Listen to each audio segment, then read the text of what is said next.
Bem-vindos e bem-vindas ao canal Teoria Social Latino-Americana.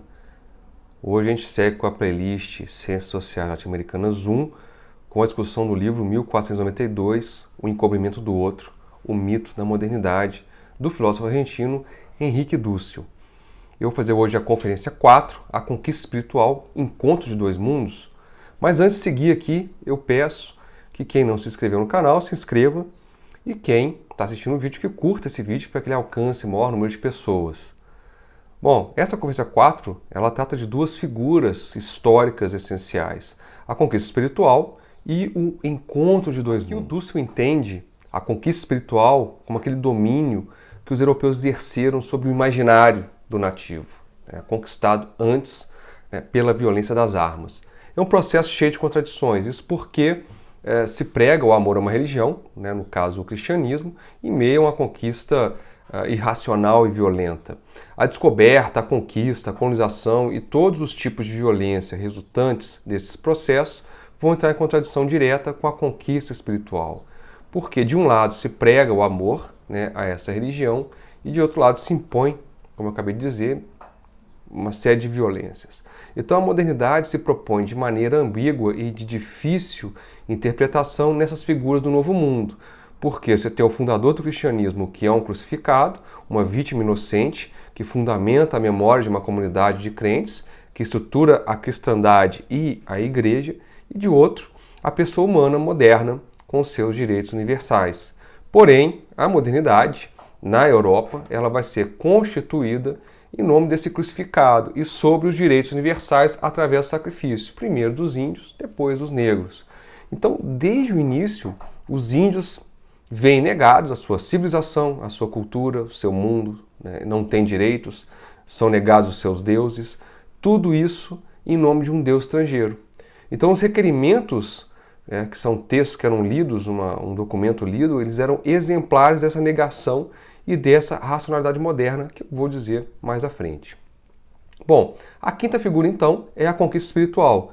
Em 1493, o Fernando de Aragão ele conseguiu do Papa Alexandre VI uma bula que lhe concedia o domínio sobre as ilhas descobertas. A praxis conquistadora ela estava, então, fundamentada num preceito, num desígnio divino, já que o Papa atestou. Quando Cortés se viu perdido, com poucos soldados, em meio a milhões de indígenas mesoamericanas, ele compreende que a sua força guerreira não pode se apoiar apenas nesse desejo de riqueza. Então ele teve de apelar a um princípio ético absoluto, em razão do qual o oferecimento da vida tivesse um significado radial. Como eu disse na aula passada, o Cortés era um grande orador, ele não era um completo analfabeto, um completo ignorante. Ele foi para Salamanca, estudou, então ele tinha uma certa educação, então ele tinha uma oratória boa e nessa oratória ele oferece, ele condiciona a batalha, a conquista, a vitória do Senhor Jesus Cristo. Então isso faz com que não só a riqueza, mas um preceito maior o movimente aqueles que o seguiam no processo de conquista. Então Deus era o fundamento do planejado. E aqui a coincidência com Hegel, nesse processo de conquista espiritual, com a teodiceia, de que a religião é o fundamento do Estado. Deus é a última justificação de uma ação pretensamente secular ou secularizada da modernidade. Depois de inventado esse ser asiático, de descoberta da quarta parte do mundo, de conquistado o corpo e colonizado o espaço, então era necessário o quê? Controlar o imaginário através de uma nova concepção de mundo. E não só qualquer concepção de mundo, mas uma concepção religiosa do mundo da vida. E isso fechava o círculo e o indígena ficava completamente incorporado ao novo sistema estabelecido. Ele começava a ser incorporado de uma nova maneira àquela comunidade comunicativa que o Dussel comenta. Então, a nascente modernidade capitalista incorporava assim o indígena como a face explorada, encoberta, dominada desse processo.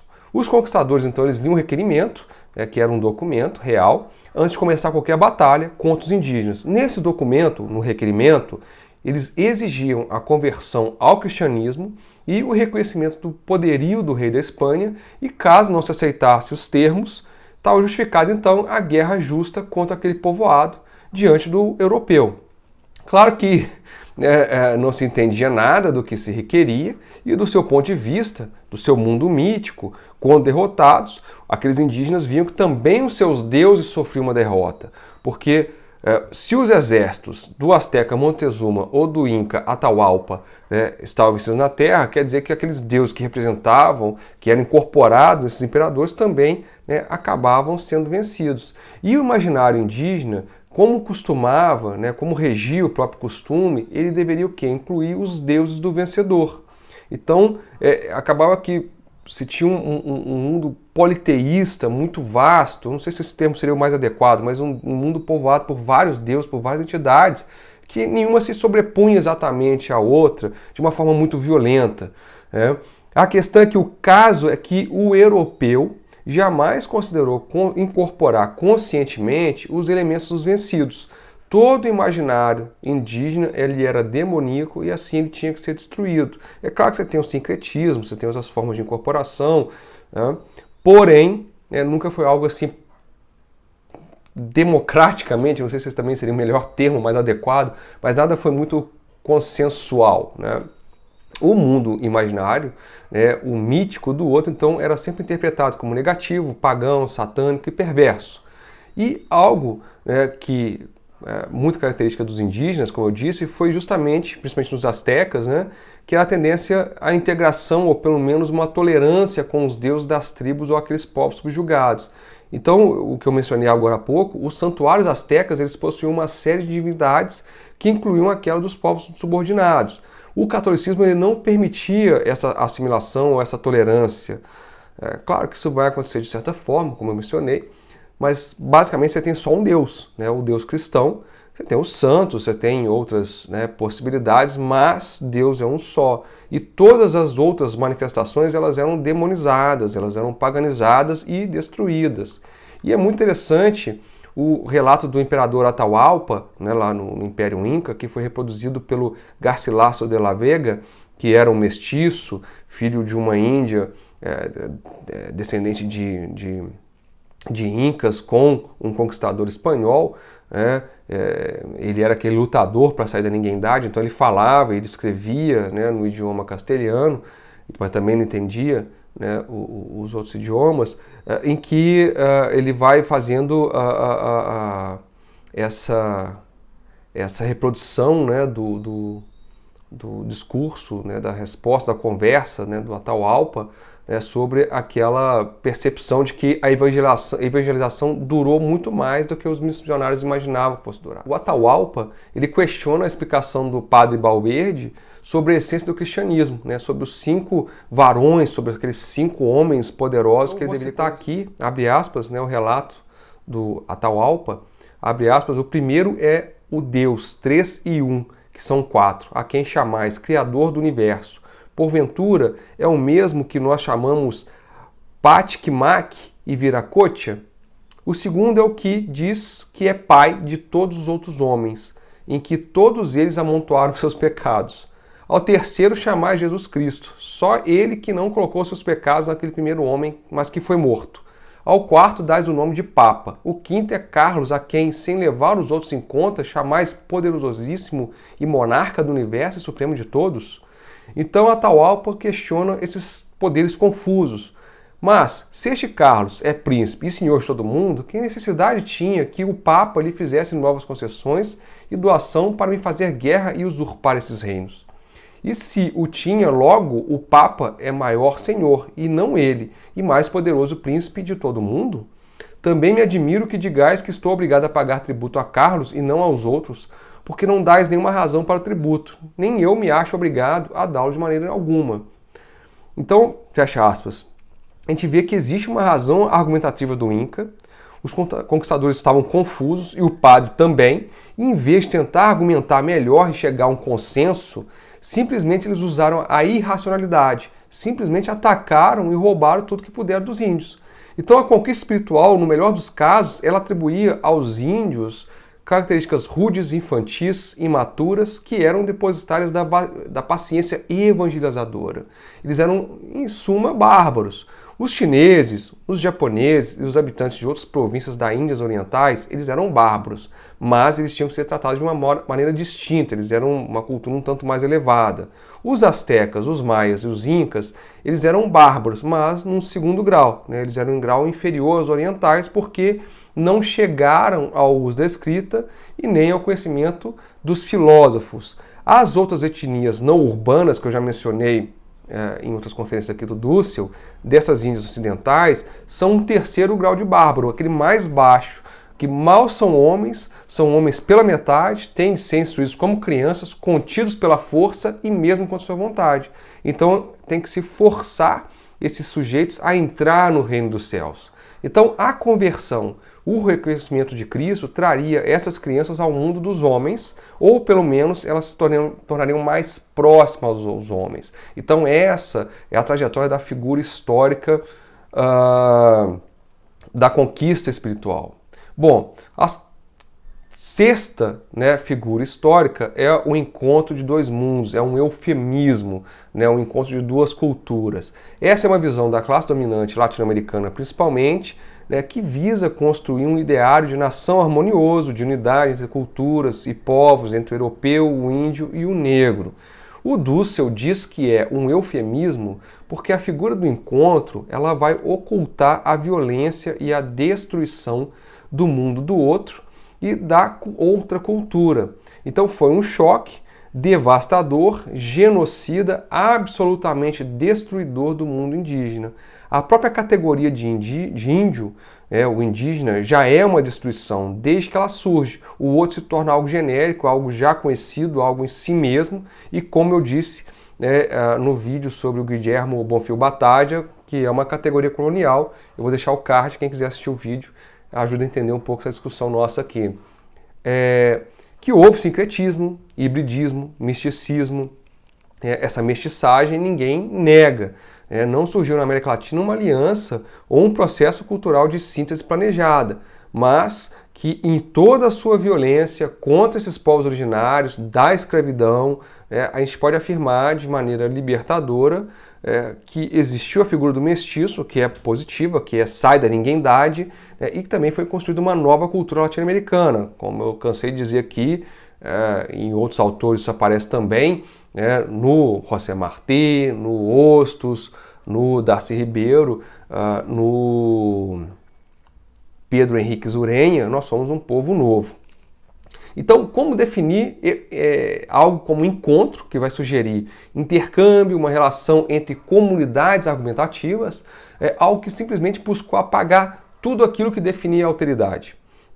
Como definir encontro, algo que era uma relação completamente assimétrica.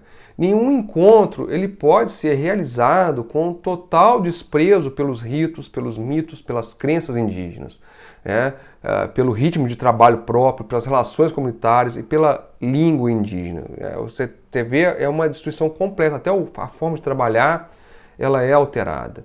Então a ênfase do Dussel sobre essa figura histórica, o encontro, ela se dava pelo contexto também particular das celebrações dos 500 anos em 1992. Então, é bem acertada essa discussão que ele faz e levantar essa figura histórica, né?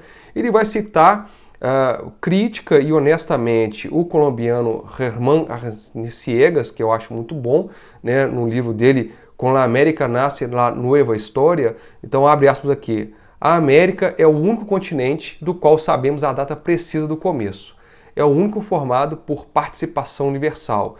Nasceu para ser outra coisa. Criaram-no milhões de europeus imigrados que vieram fundar a casa própria em terra de oportunidades nunca antes conhecidas.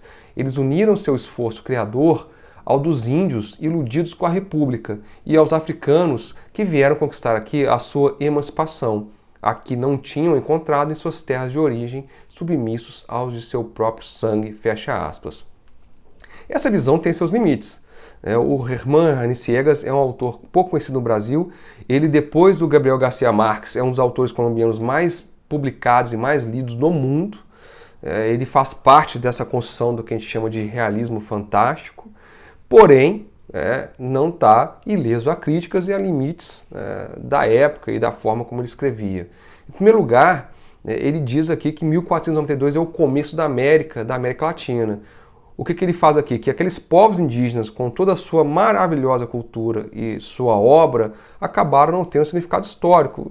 Eu acho que talvez essa citação aí seja um pouco infeliz, né? O Arciniegas tem coisas muito interessantes sobre os povos originários. Em segundo lugar, os latino-americanos são os filhos imigrantes.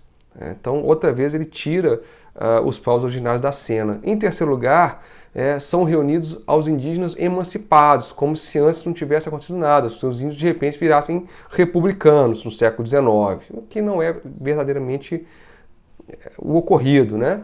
E em quarto lugar, ele dá a entender que a escravidão ela foi uma emancipação, né? Está aí o mito da modernidade, né? O mito sacrificial, porque na África eles estavam submissos ao seu próprio sangue, porque na África existia sim escravidão, existia comércio de escravos, outra vez para não cair no essencialismo vazio do oprimido, não é sempre assim, né? Você tem as classes dominantes dominadas, como diria Vânia Bambirra. Embora crítico à tese do encontro, o Arciniegas acredita que houve a realização, né, desses europeus na América. Então é algo similar à tese do Edmundo O'Gorman, que eu já discuti em outras conferências aqui do Henrique Dussel, e que eu pretendo gravar um vídeo sobre o livro dele, A Menção da América. Então, novamente, dentro do contexto de 1990, a defesa ou a crítica da tese do encontro dependia da concepção de mundo de cada expositor, de cada autor, da instituição de onde provinha, da visão que tivesse sobre o passado da América. E a Espanha, por exemplo, ela defendia a noção de encontro porque ela buscava, naquele momento, entrar no mercado como europeu, que hoje é a União Europeia, né? E apresentava 1492 como uma das suas glórias, né? Como algo de um passado que ela tinha para oferecer para a Europa. Então fazia aí 5 séculos que a Europa tinha saído do cerco islâmico, realizado por 8 séculos. E em 1992, para Portugal e Espanha, lembra um ciclo na história mundial que foi iniciado por esses dois países. Mas a questão é que não era possível só festejar a conquista, que é um ato de violência, um ato de dominação. Você tinha que construir uma pauta positiva. Por isso que o ano de 1992 e para o Brasil foi 99, 2000, essa ideologia do encontro ela acabou servindo em função da posição política de integração europeia e de abertura da Espanha para a América Latina. Então a gente viu aqui, a gente encerra essas figuras, a gente encerra a primeira parte do livro e eu passo, né, no vídeo sequente a segunda parte.